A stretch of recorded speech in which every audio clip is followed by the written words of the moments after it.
He runs the nation's finances, but today the treasurer was in a Sydney court defending his personal reputation.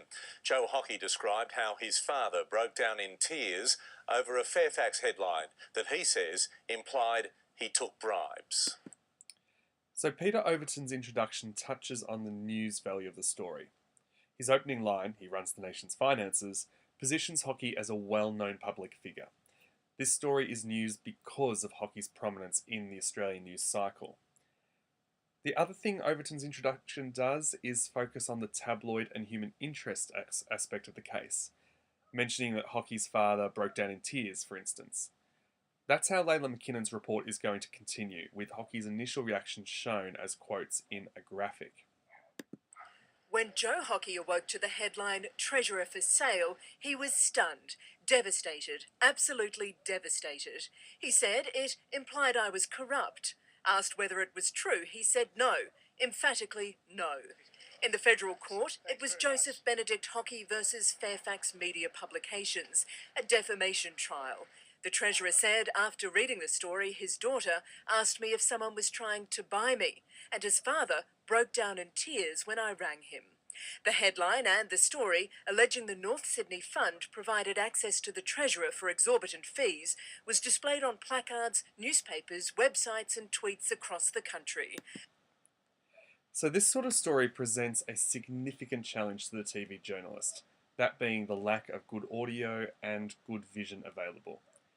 Not only is this a court case, but it is a court case about words, and that's not something easily captured in a visual format, unlike a crime where you might have footage from the scene. Nor are Hockey or Fairfax especially colourful characters, like those who often get involved in legal battles. So we see many different graphics throughout the report, quotes chief among them. Often these quotes are laid over images of the speaker, and that's another form of attribution on top of McKinnon's script.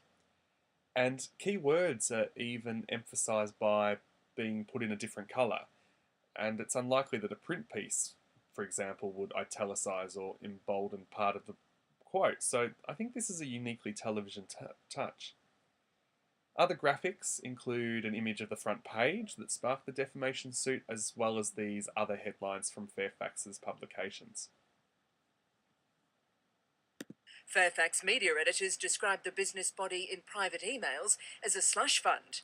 Mr Hockey described it as a kind of chamber of commerce whose membership fees fund Liberal Party marginal seats and not his own re-election.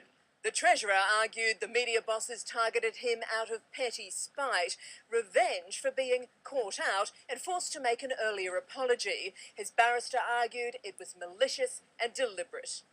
Regarding the apology, the Age editor Andrew Holden emailed his Sydney Morning Herald counterpart. So ultimately, the chosen underlay for this report is pretty cliched and pretty uninventive, thanks to that lack of available vision. The most uninspiring shots you've just seen include footage of outside the Fairfax office and Fairfax defendants passing through the security check. So maybe here's where courtroom artists or dramatic reconstructions might have been useful, but I think they're probably reserved for the more scandalous or sordid cases. Saying the simplest approach is to dig into North Sydney Fund. In that story, you can run Hockey's claim he knew nothing.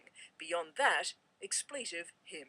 The media company's lawyers argued Mr Hockey himself engages in robust political debate and put to Mr Hockey the North Sydney Forum's entire purpose was to capitalise on his personal franchise, in effect, selling access.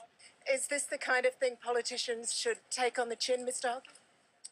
Mr Hockey will return to the stand tomorrow. Layla McKinnon, 9 News. Now that last shot, with McKinnon attempting to question a departing Hockey, is definitely the most editorial interesting in the package. Hockey's unwillingness to answer, which is totally commonplace for someone involved in a case before the court, might suggest to some viewers that he's elusive and therefore start to influence their view of the case. Being television, McKinnon's script could afford to be more casual than a print piece, for instance, but she really takes advantage of that opportunity.